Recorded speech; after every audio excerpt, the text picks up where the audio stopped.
সম্মানিত জনগণ, গণভোটে যা যা পাবেন, 10 বছরের বেশি কেউ প্রধানমন্ত্রী থাকতে পারবে না।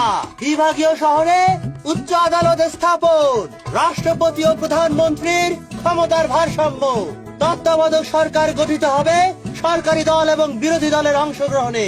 কালো টাকা সাদা করার আইন বন্ধ, সংসদে নারীর প্রতিনিধিত্ব বৃদ্ধি, সরকারি গুরুত্বপূর্ণ নিয়োগে বিরোধী দলের ভূমিকা, বাংলা ভাষার পাশাপাশি অন্যান্য জনগোষ্ঠীর ভাষার স্বীকৃতি, সংবিধান পরিবর্তনে গণভোট, আর পরিবর্তন চাইলে হ্যাঁতে ভোট দিন।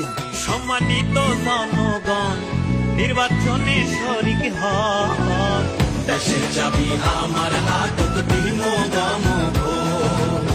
পরিবর্তন চাইলে এবার দিন হ্যাঁ ভোট।